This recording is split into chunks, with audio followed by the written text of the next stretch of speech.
Hello, it's Fox here. I've been photographing examples of hostile architecture for several years, and wanted to use this chance to study through the lens of social-ecological systems theory.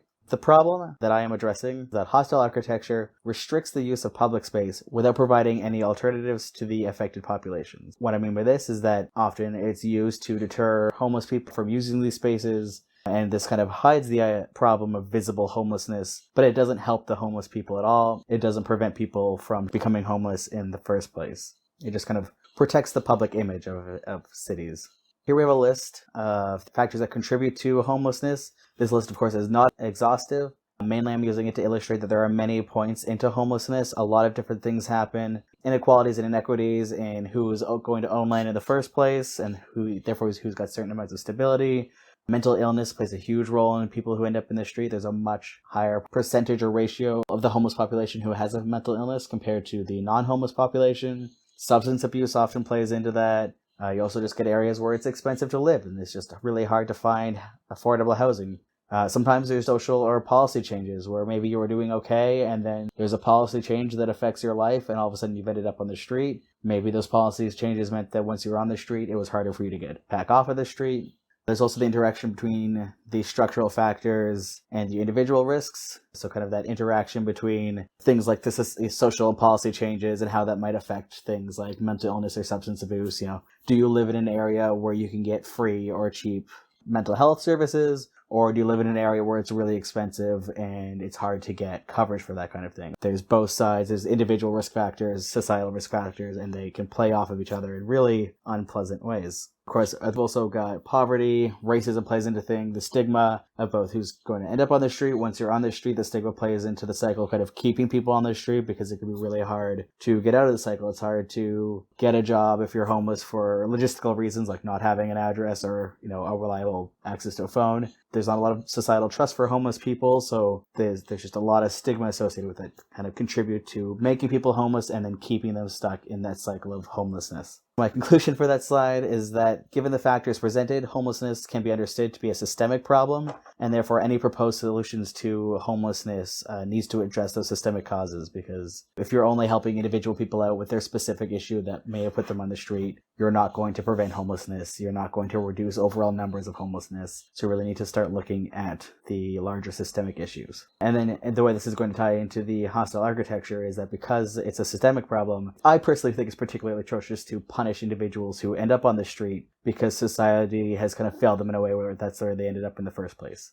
I just think that's a little bit of a twisted way in which our society often handles homeless individuals. Hostile architecture, we have the definition I'm using is coming from Chalou. It's the intentional design of elements whose purpose is to guide or restrict behavior, also known as unpleasant, exclusionary architecture or defensive design. The example I chose here I found in one of the metros in Montreal. What's behind it is just a concrete wall. It doesn't go anywhere. There's no door. It's just a little alcove where maybe someone that doesn't have somewhere safe to sleep could find somewhere warm in the winter. And they've put a gate across it, so it would be very difficult for anyone to sleep there. And that's it. It's an alcove where someone could have somewhere dry to sleep and warm, and now it's been blocked off for no purpose that I could discern other than to restrict the use by homeless people, because a lot of the homeless people in Montreal use the metro system to stay warm in the winter. I am making the assumption that that is why the gate was put up. Some more examples of hostile architecture are what get called bum-proof benches, which is obviously a derogatory term, but that is what the literature was calling them. See lots of different examples. You can see a lot of this extra railing in the middle, or here we've got what could be benches, is kind of almost like a series of individual seats. Here again, we've got lots of armrests where they don't need to be. Often, the decision makers in these processes will try and sell these to the public as if they're to help disabled populations. Because, maybe it'll help them get up and down off of benches. But in fact, if you look at the articles, what they're saying is that if you look into the actual city notes for council decisions, the real reason is because they're trying to discourage homeless people from sleeping here. If you talk to disabled communities, these often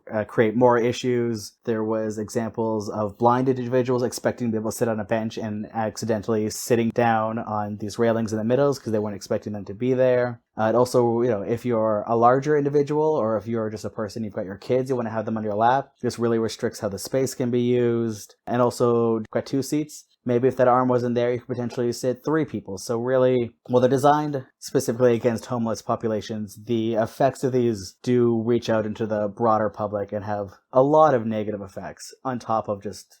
I disagree with these being used against homeless people. I clearly don't like them. I think my bias is pretty obvious. I think these are awful. I haven't seen anything confirming this in the literature. Just anecdotally, what I've noticed is that a lot of older style bus shelters, which unfortunately I don't have a picture of right now, but they protected you better from the elements. The walls went all the way down to the ground. You'd have a full roof. You could potentially actually stay dry in them. Here we've got a couple of pretty bad examples. The one on the left was from Montreal. We see we've got lots of space here. One single tiny seat. The roof's not bad, but basically you've got one wall and then like this little barely covers the bench here. You can see that the snow's all in there. That's not protecting you. I stood at this bus stop a lot. It's the one I used to get to work. It doesn't prevent you from getting like a blizzard in your face. Also, one time it got so windy that this thing acted like a sail. I showed up in the morning and all of it was on the ground and the glass was shattered. And so it doesn't protect anybody from the wind. All it does is mean that there's nowhere for a homeless person to stay dry for the night. And it's fragile. This one here is actually from my home campus. This opening here is super, super wide. It's the same on the other side, so you've kind of only got one panel. Doesn't do great protection from the wind. And I could see people trying to sell it under the argument that it's more wheelchair accessible. But the actual width here, like you could not turn a wheelchair around in there. You might be able to go from one end to the other, but there's no maneuverability in there. And there's also no seating in there. So even though you've got lots of people that are going to be waiting here because it's a campus bus stop, bare minimum shelter. Then another trend is instead of putting benches in places where you're expecting the public to sit, putting down these individual seats, really restricting how they can be used because it'd be very difficult to like lie down across here. It reduces the total amount of seating, which can be unfortunate if you're someone that just needs somewhere to sit because you're tired or you've got mobility issues, you're in pain. It also removes somewhere where a homeless individual could sleep off of the ground. Then Chalou also talked about ghost amenities, which is the idea of kind of missing amenities from public spaces. If you rely a lot on buses in the cities I've lived in, even if you're at a major bus stop, often there's nowhere to go to the washroom, which is really frustrating, but it's frustrating for me, but I have a washroom at the other end. If you are a homeless individual, then there's just no washrooms available to you. Not having seating in places where they could have seating, not having water fountains, really just sending the message that either we don't want you here or you can be here for a little bit, but you're not supposed to stay. So we've got to the social-ecological systems. Coming from Pierre et al., they've cited Wright and Cluse. An authentic understanding of any organism is inextricably linked with an understanding of its habitat. Relating this to homelessness specifically, this suggests that homelessness results from the interaction of risk factors and environmental circumstances. Like we're seeing through the systemic reasons that people end up on the street, the hostile architecture is showing how we treat people once we're on the street. I'm trying to kind of paint this picture using the social ecological system of just how little value gets placed on individuals that end up homeless or individuals that are likely to end up homeless. This is how I'm trying to connect these two, that we've got these social issues where we've got populations that are at risk and we know it and we don't provide adequate safety nets to them. And then when they end up homeless because of the failing social nets, the literal land and where they're living, the spaces in which they're living, are doing everything they can to say that we don't want you here, we don't want to see you, go find somewhere else to be. It's really making cities really inhospitable places to be if you're a homeless individual. Homelessness in public space. Homeless individuals are othered. Otherness is used to exclude them. It creates a stigma. It mistreats people. Hostile architecture is used to tame spaces. The taming of spaces is used to benefit consumer culture and capitalists. General public is often made uncomfortable by homeless people. So there's a lot of pressure from various businesses and the powers that be to kind of clean up the streets so that people want to spend money. And then, of course, again, taming the spaces hides homelessness, but it doesn't solve it. Those people are still on the street. More people are still going to end up on the street tomorrow. It doesn't protect them. It just makes cities more pleasant to look at. The solution I'm proposing is system change. Given that homelessness is a systemic problem, making the system more resilient would go against the interest of homeless people. We don't want to make the system more resilient. It's already putting people on the street. Therefore, I think it's much more important that we try and transform the system in an attempt to both eliminate and address the causes of homelessness, and then also to make the environment that homeless people live in more, not necessarily more inviting, that's the wrong word, but like don't punish people for being homeless. Even if we have the best safety nets, there might still be people that end up homeless. There might just be people that decide that, the system still doesn't work. I find it easier living on the street, and I don't think they should be judged for that. And I don't think we should make cities hostile to them because society at large doesn't understand their decisions. So I think there needs to be large system-wide changes to try and address some of this. I propose a couple here. They would be starting points to address. Obviously, homelessness is a huge issue. I am not skilled enough to be able to adequately cover all the ways we should eliminate homelessness in 10 to 15 minutes. But I've given a shot at some ideas. So Housing First initiatives, it's an evidence-based model, intervention model, that became big in New York in the 1980s. It's immediate access to housing without preconditions. Like some places, you only get access to housing if you're sober, you've got to have really strict mental health plans that you're following, and there could be a lot of rules that homeless individuals sometimes have issues. It's just very difficult. If you're already in a very precarious situation to have to follow all these rules before you're allowed to access the housing. The Housing First model also has additional supports, so that's things like mental health services, addiction services, employment services, helping people build social relationships, helping them integrate into the community, much more holistic response. It's not just giving people somewhere to live, it's giving people somewhere to live and also support systems to help make sure that they can get back on their feet, be healthy, and all of those sorts of things. And it's a recovery and community integration focus. It's about helping individuals as well as being able to integrate them into the community. This idea is coming pretty much directly from Piet et al. I thought it was a good argument. People lost their home, give them a home, support them from there.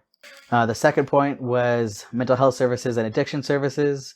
Piet et al. Talked about how a third of homeless people have serious mental health illnesses. There's also a lot of structural barriers that kind of reinforce substance abuse. So a lot of the people they interviewed talked about how they, for many reasons, would end up in kind of rough areas of town where drug use was rampant. So it was difficult for them to either get or stay sober. Not their fault. That's just kind of how cities often function, where people end up in these geographical areas where a lot of drug use happens and then have difficulty leaving it because they get stuck in the cycle of drug abuse. A lot of mental health issues contribute to the loss of social support, so this is a lot of people losing their friends and families as their mental health deteriorates. A lot of the times, the people that they might have been relying on before, for one reason or another, remove themselves from their lives or get removed from their lives.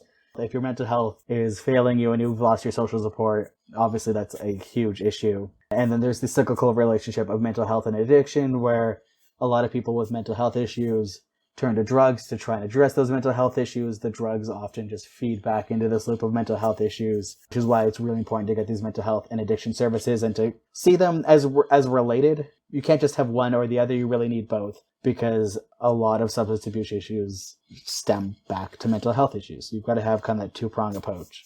The way I would see it is that I think it should be free. If you need it, it's available to you. I chose this as one of my approaches because it addresses one of the root causes of homelessness and poverty traps.